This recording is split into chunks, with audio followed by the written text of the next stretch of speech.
शुरू करें। चला जी। अभी तक जो हम आपको पढ़ाए हैं उसमें हमने आपको क्या क्या पढ़ाया है। पहली क्लास में हमने आपको पढ़ाया था पदार्थ की अवस्थाओं के बारे में। इसमें उम्मीद करते हैं किसी भाई को कोई डाउट नहीं रहा होगा। पदार्थ की अवस्था में कोई डाउट है क्या? कितनी अवस्था होती है? सही है ना? सूर्य और तारों की ऊष्मा प्लाज्मा अवस्था के कारण होती है। प्लाज्मा अवस्था के कारण होती है। यहां तक हम लोगों ने पढ़ा था। उसके बाद हम लोगों ने पढ़ा था पास्कल का नियम। हाइड्रोलिक से रिलेटेड जितने भी नियम है वो सब किसके हैं? किसके हैं? पास्कल चचा के सिद्धांत हैं। हाइड्रोलिक से संबंधित सभी नियम पास्कल के नियम हैं। सही है। दाब दो प्रकार का होता है। एक होता है ठोस का दाब। एक होता है ठोस का दाब और एक होता है द्रव या गैस का दाब। ठोस का जो दाब होता है वो होता है pressure is equal to force बटा एरिया। जबकि द्रव और गैस का दाब जो होता है P बराबर रो जी एच। अगर वायुमंडलीय दाब को कंसीडर करेंगे तो प्लस में हो जाएगा वायुमंडलीय दाब। यही पढ़ाए थे बाबू? क्या और कुछ पढ़ाए थे? हम बोले थे कि द्रव और गैस का दाब जो है वो क्षेत्रफल पर निर्भर नहीं करता। ठीक है। उसके बाद हम लोगों ने पढ़ा था कि नीचे से ऊपर जाइएगा तो दाब का मान घटेगा। नीचे से ऊपर अगर आप जाइएगा तो ये दिल्ली है और ये शिमला है, तो ये नीचे से ऊपर जाने पर दाब का मान क्या होगा? दाब घटेगा तो क्वथनांक भी घटेगा। क्वथनांक क्या होगा? घटेगा। यानी पृथ्वी के सतह पर अगर यहाँ 100 पास्कल दाब होगा तो यहाँ कितना होगा? 80 पास्कल होगा। तो ऊपर जब जाता है कोई हाई ब्लड प्रेशर वाला व्यक्ति तो उसको कभी कभी नाक से खून भी निकलने लगता है। किसके कारण? क्योंकि नीचे से ऊपर जाने पर दाब घटता है। इन बात है। उसके बाद हम लोगों ने पढ़ा था, चला अब हम लोग पढ़ने वाले हैं कि कुछ पदार्थ ऐसे हैं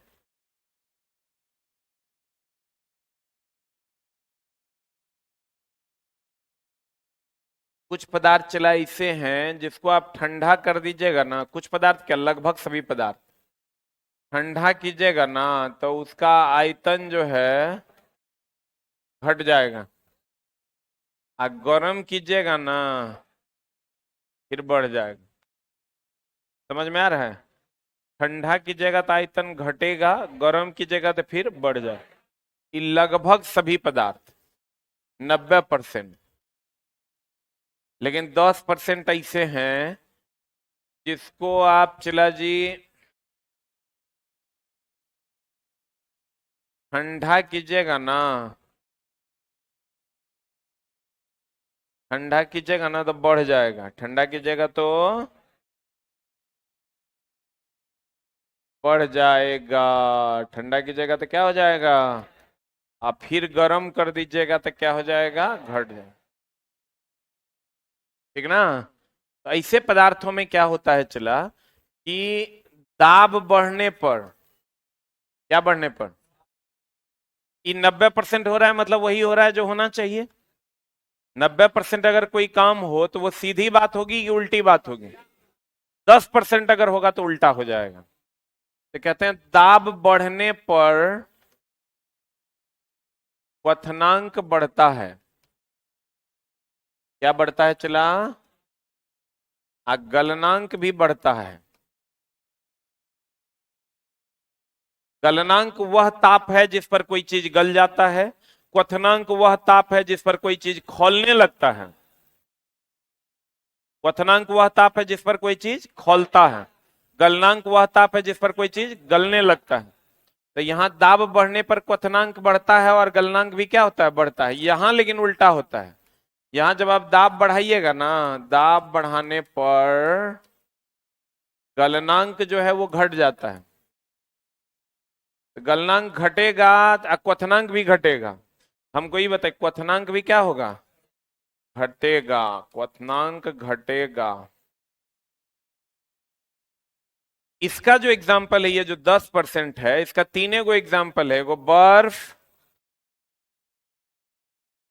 हलवा लोहा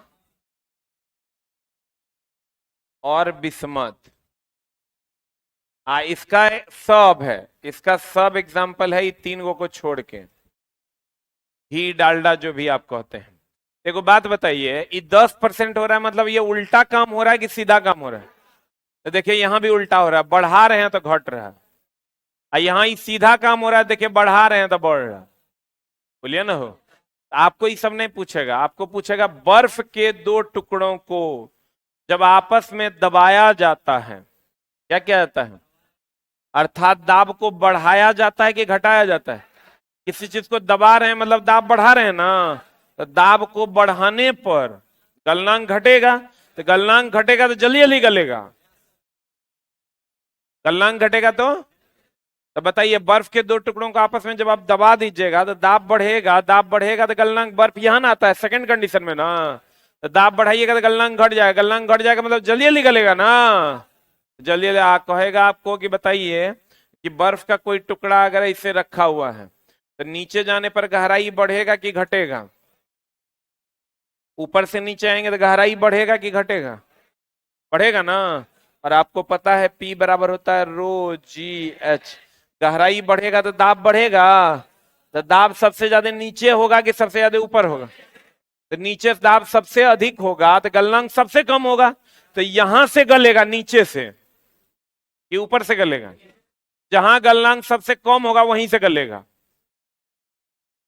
गलनांक मतलब वह बिंदु जहां पर गलना शुरू हो जाता है, वह बिंदु जहां पर, तो देखो जब ऊपर से नीचे जाएंगे, ऊपर से नीचे जाएंगे दाब गहराई बढ़ेगा ना, ऐसे जाएंगे तो गहराई बढ़ेगा ना, और गहराई बढ़ेगा तो दाब बढ़ेगा, और दाब जब बढ़ेगा तो गलनांक घटेगा,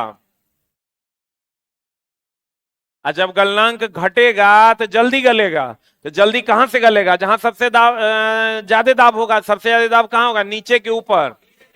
आपको कहेगा तैरता हुआ जो हिमखंड है, बर्फ का बड़ा सा टुकड़ा है, वो कहां से पिघलेगा? नीचे से के ऊपर से? पहाड़ पर रखा हुआ बर्फ का टीला है, वो कहां से पिघलेगा? नीचे से के ऊपर से? कहां से? हाँ, जैसे लोहा होता है वैसे ही बिस्मत होता है। जैसे आप अल्मुनियम लोहा मैग्नीशियम पढ़ते हैं ना, वैसे ही बिस्मत होता है।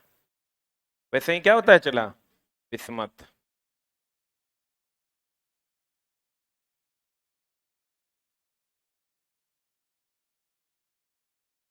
देखिए कहता है गर्म करने पर जिन पदार्थों के आयतन में वृद्धि होती है, ये सामान्य 90% वाला है, घी डालडा।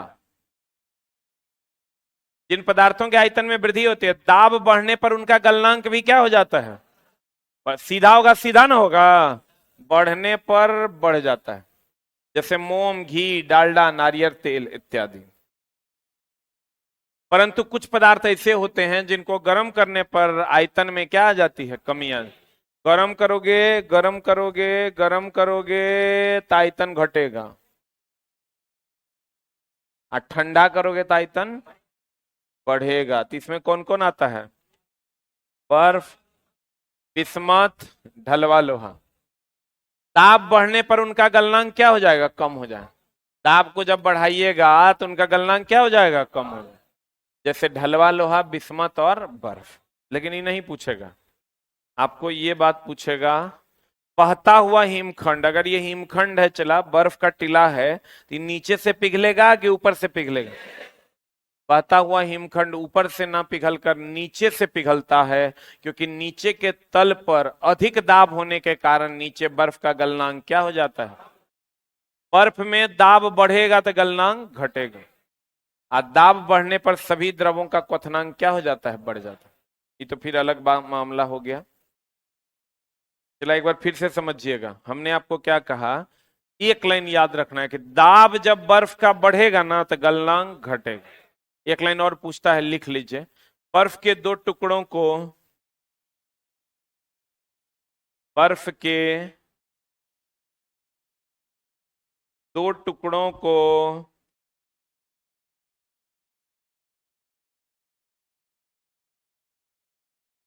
जब आपस में दबाया जाता है जब आपस में दबाया जाता है, हाँ भैया,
क्या लिखें?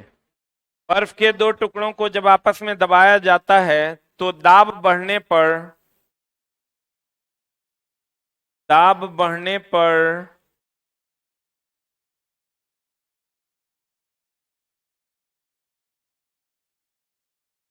गलनांक घट जाता है, गलनांक घट जाता है और वह जल्दी गल जाता है। दाब बढ़ने पर गलनांक घट जाता है और वह जल्दी गल जाता है। दाब बढ़ने पर गलनांक घट जाता है और वह क्या हो जाता है? जल्दी गल जाता है। सही है ना? ये क्वेश्चन पूछेगा, एक लाइन में समझ लीजिए, चला गलनांक का कम होना मतलब जल्दी गलना।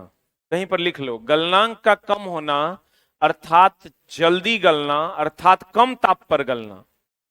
गलनांक का कम होना अर्थात गलनांक का कम होना अर्थात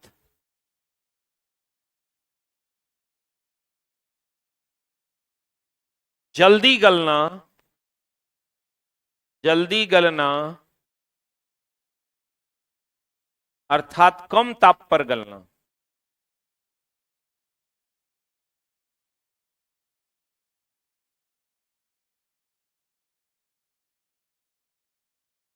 अर्थात कम ताप पर गलना कि अधिक ताप पर गलना? गलनांक जब ये कम कह दिया मतलब समझ लो क्या हुआ? जल्दी गलेगा। गलनांक कम मतलब जब दाब बढ़ेगा बर्फ का तो गलनांक क्या होगा? घटेगा। इसीलिए तो बर्फ जो है नीचे से पिघलता है कि ऊपर से? बर्फ के दो टुकड़ों को जब आपस में दबाएंगे तो जल्दी गलेगा कि लेट से गलेगा? क्योंकि दाब के बढ़ने से गलनांक का मान क्या हो जाता है? घट जाता है। अब है प्लवन। क्या है चला? कभी चला पानी में कोई पत्थर उठाए हैं? उठाए ही होंगे। अच्छा, पानी कुआं से पानी निकाले हैं? कितने लोग निकाले हैं कुआं से पानी? बहुत बढ़िया बात। अभी भी कुआं है ना? लेकिन अब अंतिम है, कुआं के अंतिम दिन चल रहे हैं। हमको लगता है तो हर बाल बच्चा कुआं नहीं देखेगा, है ना? मारे छोटा, अब तो हर बाल बच्चा में कितना दिने बचल है। अब तो 2-3 साल बहुत हो गया। आज एगो लड़का आया, 21 साल, लगभग 20, 20.5 साल का था। तो हम अपने वही 12 से 1 में जनता दरबार लगा हुआ था, उसी में आया। वो बोलता है ना सर, हम बोले बोलो। सर हमारा ऑनलाइन कर दीजिए, हम अब पटना नहीं रहेंगे। हमको लगा ये नया चूजा है, ऐसा क्या हो गया इसको। हम लोग कहाँ घर है? बोला यहीं मसौड़ी सर। मसौड़ी 1-1.5 घंटा लगता है यहाँ से, पटना से। तो हम इस बात पे तहकीकात किए कि हो सकता है हमारे मास्टरी में गड़बड़ी हो, तो उसको ठीक ना करना पड़ेगा। ऐसे बच्चा का पलायन हो जाएगा तो फिर हम यहाँ ओल छिलेंगे। तो हम जो है चला उससे पूछे कि बाबू क्या कारण है, बतेबे नहीं करे। ठीक ना। हम बोले बोलो ना क्या कारण, क्यों तुम जाना चाहते, तबीयत खराब हो रहा है या यहाँ का पानी सूट नहीं कर रहा है कि मन नहीं लग रहा है। तो कहता नहीं सर हमको जाना पड़ेगा। बहुत कोशिश की, हम नहीं है बताया। तो हम बोले पापा का नंबर दो। पापा का नंबर जब लिए तो फोन, 20.5 साल का लड़का था मात्र। जब फोन किए तो कहता है कि इतना गाली दिया फिर ओकर बाप, कि किसी का बाप नहीं चाहता कि वो घर आए। बोला है कि छोटा जो है ब्याह कर लिया है, समझा। 20.5 साल का उम्र है। वो लड़की इंटर पास की है, ई ग्रेजुएशन सेकेंड ईयर में है। उसी में ये दोनों कर लिया ब्याह। मतलब ये दोनों भागने की फिराक में था तो बाप ब्याह करवा दिया। तो ब्याह करवा दिया तो इहो कर लिया। तो कर लिया तो अब ये क्या है कि लड़की रहती है ससुराल में, ई रहता है पटना में। लड़का के घर पे जो है केवल उनकी मम्मी रहती है, पापा कहीं कमा रहा है बेचारा। तो उससे उसके दौरान तो 20 को झूठ बोल दिया वो। तो हम बोले कि तब पत्नी को बोलो कि नहीं। हम बोले तो क्या हो गया, शनिवार रविवार चल जाना घर।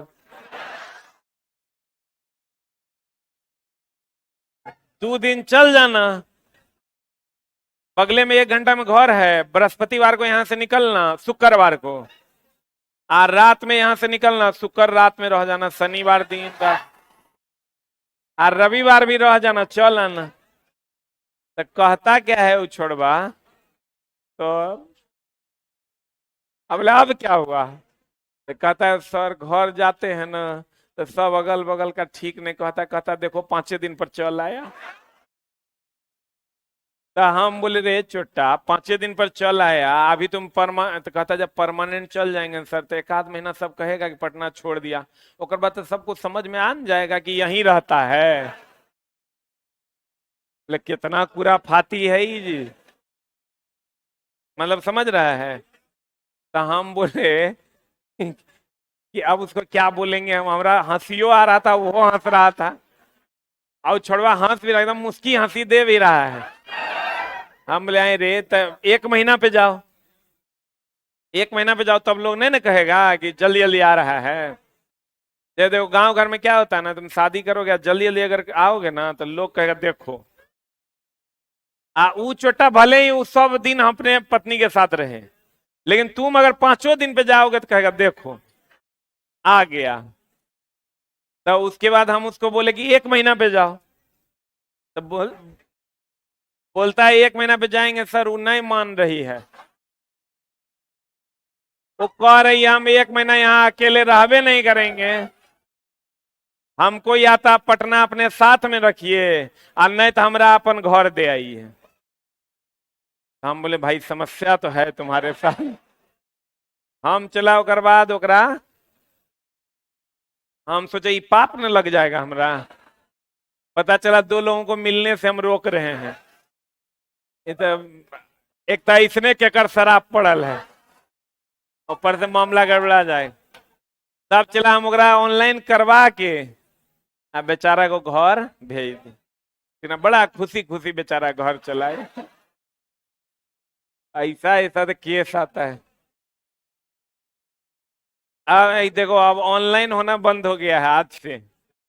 आज से किसी का ऑनलाइन नहीं होगा, जिसको ऑनलाइन करवाना है 100 टका का पुर्जी कटवाएगा। ना धुन के पेट खराब होता है ही दर्द होता है, हु दर्द होता है, कहता सर 1 दिन ऑनलाइन, 3 घंटा के लिए ऑनलाइन कीजिए सर। अरे नौटंकी चल रहा है, किसी का ऑनलाइन नहीं होगा, सबका ऑनलाइन होना बंद। कुछ है तो हर 100 टका लगेगा तभी ऑनलाइन होगा, तो तनी पैसा का प्रेशर पड़ेगा ना। तो ऑनलाइन ऑनलाइन में क्या हो रहा है, चला ऑनलाइन कर देते हैं ना तो लगता है मेरे पास तो ऑनलाइन आ गया, अब हम चलते हैं घर। जैसे हम लोग कॉलेज से, इंजीनियरिंग कॉलेज से आते थे ना तो लगता था 4 दिन की छुट्टी में पढ़ेंगे नहीं, तो किताब इतना ले लेते थे, तो संतोष देख के रहता था किताब तो है ना। वो अलग बात है पढ़ते नहीं थे, ठीक ना। तो वही संतोष हो जाता है बच्चा को, ऑनलाइन तो हमारा पास है ही ना है, चलो घर। तो उसमें मामला गड़बड़ा रहता है, 100 के प्रेशर पड़ेगा ना हिसाब से ऑनलाइन करवाएगा। जगरा जरूरत होगा वो करवाएगा, जगरा जरूरत नहीं होगा वो नहीं करवाएगा। इसलिए आज से नया रेट खुल गया है, 100 टका दीजिए, 1 महीना तक के लिए ऑनलाइन आप करवा सकते हैं। क्योंकि हमारा भी चला, हम कर इसलिए देते थे कि बच्चा एक बार ऑफलाइन में पैसा देवे किया है तो फिर से उससे ऑनलाइन में काहे पैसा लेना, ऑलरेडी बच्चा पे कर दिया है। लेकिन चला हमारा एक बच्चा एक्टिवेट करते हैं तो 1200 का कोर्स तुमको एक्टिवेट करके देंगे तो 18% उसका जीएसटी लग जाना है, यानी लगभग 250-300 टका। वो फिक्स है, सरकार लेवे। सरकार कहती है कि आप फ्री में नहीं पढ़ा सकते। बोले भाई काहे, हमारा मन होगा एक फ्री में पढ़ा देंगे, हम पढ़ा देंगे। बोला नहीं आप नहीं पढ़ा सकते, इसके लिए सरकार है, आप सरकार थोड़े हैं। हम बोले कि भैया हम अगर 50 को कोर्स ऑनलाइन एक्टिवेट फ्री में कर दिए हैं बच्चा को तो उसका पैसा तो हम नहीं देंगे आपको जीएसटी। तो सरकार कहती है नहीं, उसके लिए सरकार है, आप किसी को फ्री में नहीं पढ़ा सकते। दिव्यांग कोटा भी नहीं है, दिव्यांगों को भी आप फ्री में नहीं पढ़ा सकते। अब दूसरा चला सर्वर चार्ज होता है, अनाधुन अभी दिन में कम से कम 400 बच्चा आता है ऑनलाइन करवाने के लिए। केकरो मथा दर्द कर रहा है, केकरो पेट दर्द कर रहा है, केकरो हवा बढ़िया नहीं लग रहा है, केकरो घर जाना है। काहे घर जाना है, फूफा के बेटी के बियाह है। ये महतो जी के दलान है रे, ऑनलाइन जगरा एक्टिवेट करवाना 100 टका फीस दे। आप केकरो मान लो ब्याह कर लिया है, अब वो समस्या है, तो समस्या है तो सबके निदान हम ही करेंगे। तू अपना एक भी बच्चा ऑनलाइन करवाने नहीं आएगा, बैठ के चुपचाप पढ़ो। ये महतो जी के दलान बना दिया है। महतो जी का दलान का मतलब जानता है तुम लोग? देखो, महतो जी का दलान वो दलान होता है जहां पर जाओ और सब कुछ भी मांगो और मिल जाए। हम लोग यहाँ कहावत है, महतो जी का दलान बना दिया है, मतलब जे मांगोगे वही तथास्तु हो जाएगा, ठीक है ना। तो इसलिए चला जो भी बच्चे हैं, अब बहुत इमरजेंसी है तभी आप क्लास ऑनलाइन कीजिए, ऑनलाइन बच्चा पढ़ता नहीं है। अब जो लोग ऑनलाइन पढ़ रहे हैं वो रेगुलर पढ़िए, आपको तो आदत लगल है। लेकिन ऑफलाइन में जो उपलब्ध है वो ऑफलाइन पढ़िए। ऑनलाइन में जो पढ़ रहे हैं बाबू रेगुलर पढ़ो, ना तो कोर्स खरीदना बहुत आसान है, 299 599 के। आ जाइए इधर। कभी चला आर्किमिडीज का सिद्धांत का नाम सुने हैं? आर्किमिडीज के साथ क्या हुआ जानते हैं? एक बार उसको ना पानी में चल गया वो, तो वैज्ञानिक आदमी तो था ही, पानी में गया ना, डूबने लगा। डूबने लगा तो वो जो है बाहर निकला, कहा यूरेका यूरेका। तो यूरेका का मतलब पानी होता है। जैसे पानी में जब वो डूबा ना, चला सांस लेने में दिक्कत हुआ तो उसका फटा, फटा तो बाहर निकला। अब बाहर निकला, कहता यूरेका यूरेका। यो क्वेश्चन पूछता है कि पहली बार पानी में के अंदर जाने के बाद बाहर निकलने पर, इस बार ग्रुप डी में पूछा, कौन चिल्लाया यूरेका यूरेका? आर्किमिडीज। कौन चिल्लाया? आर्किमिडीज चचा। आर्किमिडीज चचा तैरने डूबने का सिद्धांत दिए थे। जैसे चला कभी तैरते हुए आदमी को देखे हो? कभी जिंदा आदमी को तैरते देखे हो? अब मरा हुआ आदमी को नहीं देखे हो? जिंदा आदमी ऐसे ऐसे एकदम बाप बाप करेगा तब तैरेगा, मरा हुआ आदमी एकदम आराम से तैरता है। कुछ होता है उसको। व्हाट इज द रीजन कि जिंदा आदमी बहुत आसानी से तैर लेता है, मरा हुआ आदमी, जिंदा आदमी को बहुत दिक्कत होता है तैरने में, अब मरा हुआ आदमी एकदम आसानी से जो है ऐसे ही तैरता है बिना हाथ पैर चलाए। What is the reason? इसी चीजों को हम लोग पढ़ेंगे। आप क्या कीजिए, चला पत्थर उठाइए पानी में। क्या उठाइए? आप पानी में उठाइएगा तो आपको हल्का लगेगा, अब वही पत्थर आप उठाइए पानी के ऊपर, भारी लगेगा। क्या लगेगा? एगो बात बताइए, काहे ऐसा होता है? इस पर हम लोग प्रकाश डालने वाले हैं। जैसे चला जी, होता क्या है कि ये मान लीजिए आपका पत्थर है या कोई वस्तु है, ई चला हल्का कब लगेगा? जब इधर से को बल लगा देंगे तो हल्का लगेगा कि भारी?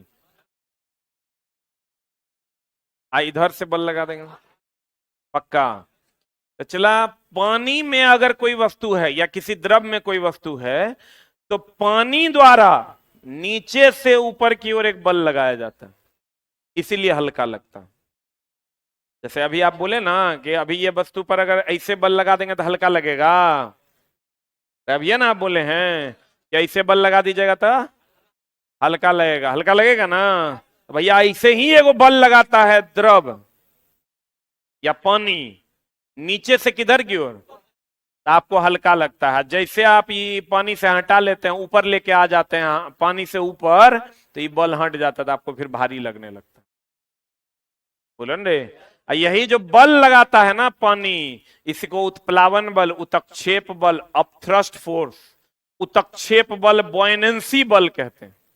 इस बल का अलग अलग नाम है, उत्प्लावन बल, उत्क्षेप बल, बॉयनेंसी फोर्स, अपथ्रस्ट फोर्स। ये सब इसका क्या है नाम, जिसके हे रे, इधर देखो ना। कुछ कोई लड़का पढ़ रहा है, समझा, और लड़की लोग की तरफ ऐसे देख रहा है। यहां से सब दिख रहा है। ये कुकर्म नहीं करो, यानी हमारा तरफ ध्यान दो।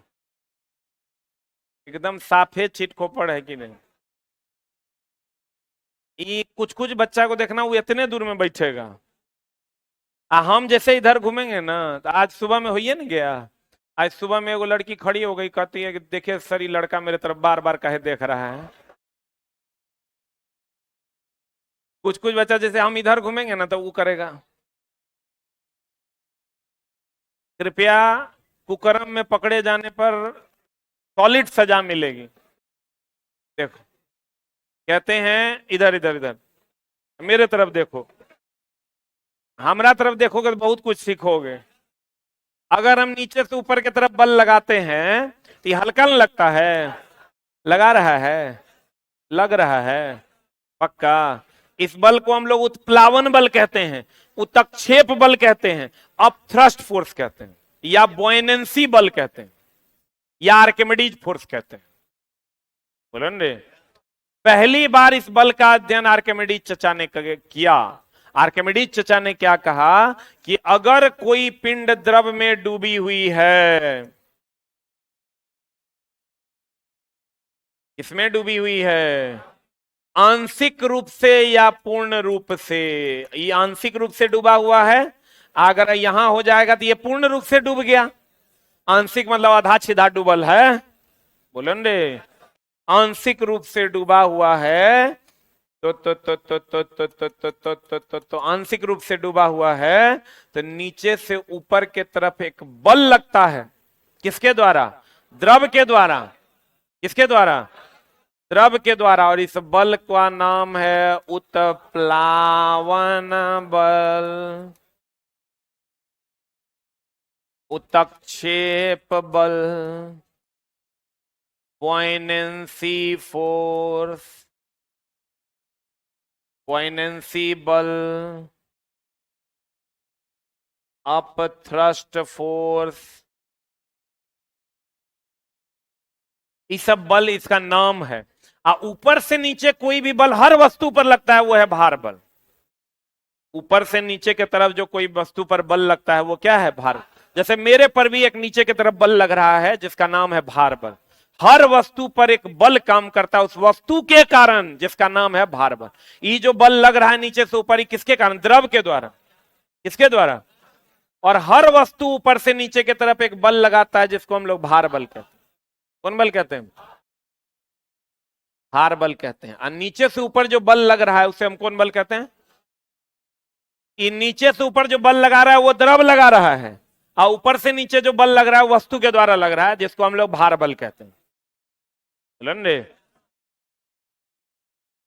अब गौर फरमाइए, नीचे से ऊपर के ओर जो बल लगेगा, उसे कौन बल? उत्प्लावन बल, या उत्क्षेप बल, या बॉयनेंसी बल, या थ्रस्ट फोर्स। ये कौन लगाएगा? ये कौन लगाएगा?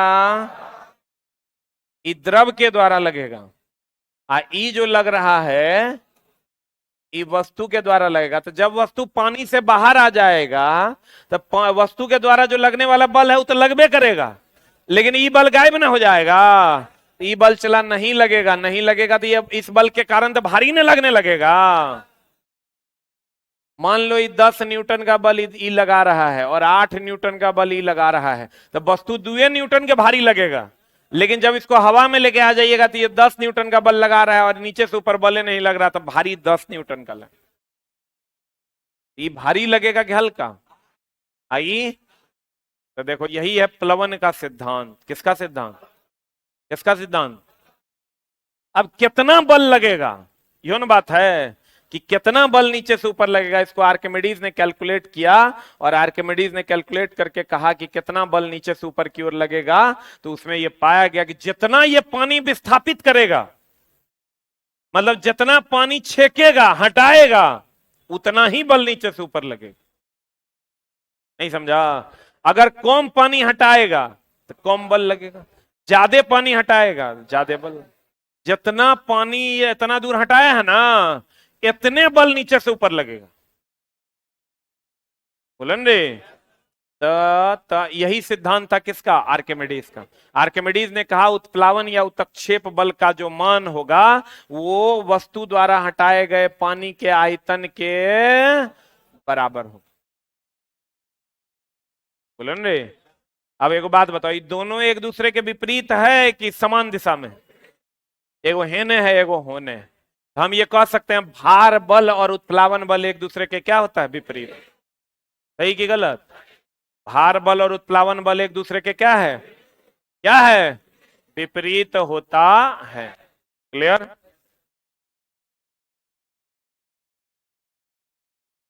इसी उत्प्लावन बल के कारण आप तैर पाते हैं। उत्प्लावन बल अगर ज्यादा होगा, एक बात बताओ, ई बल ज्यादा होगा तो ऊपर रखेगा, ई बल ज्यादा होगा तो अब दोनों बराबर होगा तो बीच में। मान लो ये वस्तु है, चला, ये नीचे से ऊपर लग रहा है, ये उत्प्लावन बल। बोलन रे। ई लग रहा है भार बल, तो भार बल ज्यादा होगा तो डुबा देगा, उत्प्लावन बल ज्यादा होगा तो तैरा देगा। अब दोनों बल बराबर होगा तो बीच में नहीं। ये बल ज्यादा डूबेगा, ये बल ज्यादा तैरेगा, दोनों बल बराबर बीच में रहे। बोलन रे। भार बल और कौन बल? उत्प्लावन बल। भार बल ज्यादा होगा तो क्या होगा? उत्प्लावन बल ज्यादा होगा तो तैरेगा, दोनों बल बराबर होगा। क्लियर है? धीरे धीरे देखो चला, इन नीचे से ऊपर की ओर जो लगने वाला बल है ये बॉयनेंट फोर्स है, ऊपर से नीचे जो लगने वाला है ये वेट है, भार बल। बोलो हाँ या ना?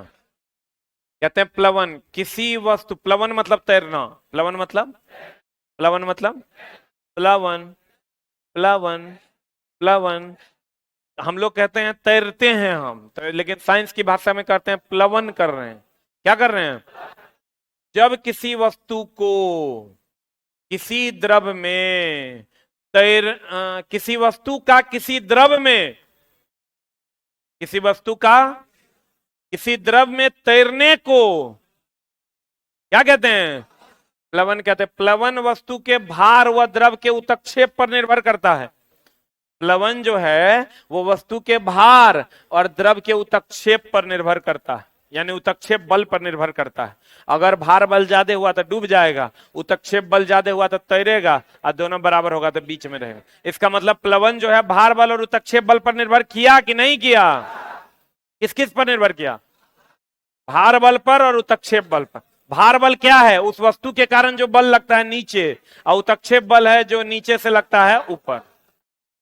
क्लियर है? बोलन रे।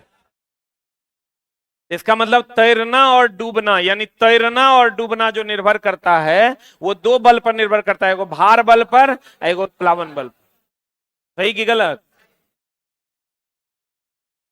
तो कह रहा है किसी वस्तु का किसी द्रव में तैरने को प्लवन कहते हैं। प्लवन वस्तु के भार व द्रव के उत्क्षेप पर निर्भर करता है। उत्क्षेप मतलब वो कितना ऊपर लेके जाता है। बोलो ना रे। तो कहते हैं जल के उत्क्षेप का अध्ययन सर्वप्रथम किसने किया था? आर्किमिडीज ने किया, और एक सिद्धांत दिया जिसे हम लोग कौन सिद्धांत कहते हैं? आर्किमिडीज का सिद्धांत कहते हैं। द्रव में तैरने का सिद्धांत किसने दिया सबसे पहले? इस बात को एनालाइज भी किसने किया था? आर्किमिडीज ने।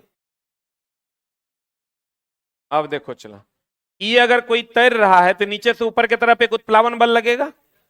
अगर ये सिक्का यहां अभी डूब गया, ये डूब गया कर मतलब भार बल ज्यादा है, अभी देखो तैरेगा, ये तैर रहा है, इसका मतलब उत्प्लावन बल ज्यादा है। बोलो ना रे। देखो चला, ऊपर से नीचे की ओर भार बल लग रहा है, और नीचे से ऊपर की ओर उत्क्षेप बल, प्रणोद बल, उत्प्लावन बल, बॉयनेंसी फोर्स है। बोलो ना रे। ई बल किसके द्वारा लगाया जा रहा है? ई बल वस्तु के द्वारा। बुझा रहा है? अगर ई बल ज्यादा होगा तो तैरेगा, ई बल ज्यादा होगा और दोनों बराबर होगा तो बीच में नहीं। नहीं बुझा रहा है? कहा बुझा रहा है? बहुत बढ़िया बात। भार बल तथा उत्क्षेप या प्रणोद एक दूसरे के विपरीत है कि उसी दिशा में है? देखो एक दूसरे के विपरीत है ना, ये हने है तो ये हने है। बोलो। फिर कहता उत्प्लावनता का केंद्र विस्थापित द्रव के आयतन के केंद्रक के क्या होता है? समानुपाती। जितना ज्यादा पानी विस्थापित होगा उतना ही ज्यादा उत्प्लावन बल लगेगा, तो दोनों समानुपाती ना हुआ। आर्किमिडीज चचा के सिद्धांत क्या? आर्किमिडीज चचा का सिद्धांत है कि कितना बल लगेगा तो जितना पानी वो क्या करेगा? विस्थापित करेगा, उतना ही बल लगेगा। बोलो न रे। आर्किमिडीज चचा क्या कहते हैं? जब किसी वस्तु को द्रव में आंशिक या पूर्ण रूप से क्या किया जाता है? डुबाया जाता है, तो उस वस्तु पर,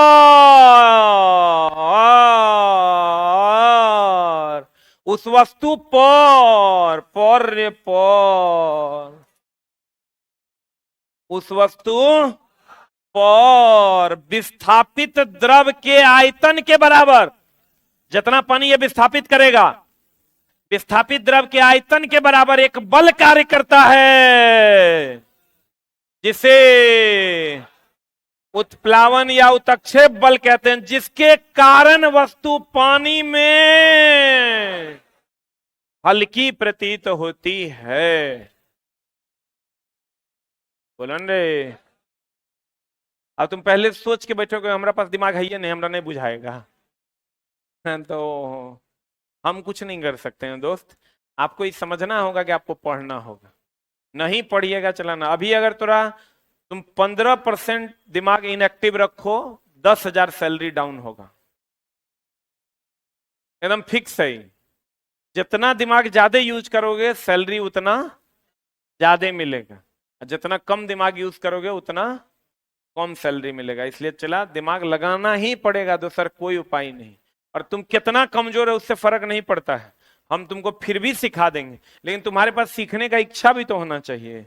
पहले दिमाग नहीं हो जाए, हमारा नहीं होगा, हम पढ़ नहीं सकते, हम तो कुत्ता हैं, हम कैसे पढ़ लेंगे? नहीं होगा, नहीं होगा भाई, इसमें हम क्या कर सकते हैं? कहते हैं जब किसी वस्तु को द्रव में आंशिक या पूर्ण रूप से क्या किया जाता है? डुबाया जाता है, तो उस वस्तु को पर विस्थापित द्रव के, जितना द्रव विस्थापित होगा उसके आयतन के बराबर एक बल कार्य करता है, जिसे क्या कहते हैं? उत्प्लावन या उत्क्षेप बल कहते हैं, जिसके कारण वस्तु पानी में क्या होती है? अब बताओ, उत्प्लावन बल नीचे से ऊपर लगता है, ऊपर से नीचे? उत्प्लावन बल द्रव लगाता है कि वस्तु? भार बल के लगाता है? ये लगाता है। क्लियर है ना? और दोनों एक दूसरे के क्या होता है? विपरीत है। कितना उत्प्लावन बल लगेगा? जितना ही पानी विस्थापित करे। कितना उत्प्लावन बल लगेगा? जितना ही पानी विस्थापित करे। बोलो रे। हम लोग जो तैरते हैं ये प्लवन है। क्या है ये? हम लोग तैर पाते हैं क्योंकि द्रव द्वारा नीचे से ऊपर की ओर एक बल लगता है, जिसे हम लोग उत्प्लावन या उत्क्षेप बल कहते हैं। पदार्थ की कितनी अवस्था? सूर्य और तारों की उष्मा प्लाज्मा अवस्था के कारण। बोलो रे। सबसे ज्यादा गति जो है ठोस में कि द्रव में कि गैस में? पक्का। सबसे ज्यादा घनत्व किसमें? ठोस में। सबसे ज्यादा विसरण किसमें? इसमें। ठोस का दाब क्षेत्रफल पर निर्भर करेगा, तो बताओ सुइया से ज्यादा दाब की नाखून से ज्यादा? पक्का। एक पैर पर खड़ा होंगे, एक उंगली पर, दोनों पैर पर, किसमें दाब ज्यादा? एक उंगली पर खड़ा होंगे, क्षेत्रफल सबसे कम, दाब सबसे ज्यादा। अब बर्फ को दबाएंगे, जल्दी गलेगा कि लेट से गले? जल्दी गलेगा।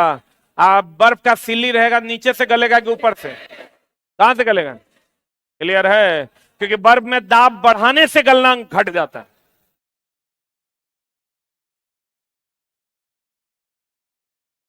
चला, माइंड टेस्ट का मटेरियल आ गया है। जो लोग नहीं लिए हैं, माइंड टेस्ट का मटेरियल है किसी के पास? टेलीग्राम पे भी डाल दिया गया है, ऑनलाइन वाले बच्चे जो भी जिस भी एग्जाम की तैयारी करते हैं, ये हर एग्जाम के लिए है, माइंड टेस्ट ये नहीं। इस सप्ताह माइंड टेस्ट इकोनॉमिक्स स्पेशल और साइंस स्पेशल है, ठीक है। ये मटेरियल नीचे मिलता है। आज बृहस्पतिवार है, आज आप इस मटेरियल को लेंगे, 10 रुपए में ये मटेरियल मिलता है, और इसको बृहस्पतिवार, शुक्रवार, शनिवार, रविवार पढ़ेंगे, और रविवार को इसका टेस्ट होना है 12 बजे से। इतने मटेरियल से 100 क्वेश्चन रहेगा। कितने बजे टेस्ट होना है? 12 बजे। ये हर एग्जाम के लिए उपयोगी है। अब इसमें से कुछ बच्चे लेंगे, कुछ बच्चे नहीं लेंगे, ये तो चला आप पर डिपेंड करता है, लेकिन ये मटेरियल फॉलो करने से हर महीना आप 2000 क्वेश्चन सीख पाइएगा। अब आपको दिल करे तो फॉलो कीजिए, ना दिल करे तो ना कीजिए। Thank you very much.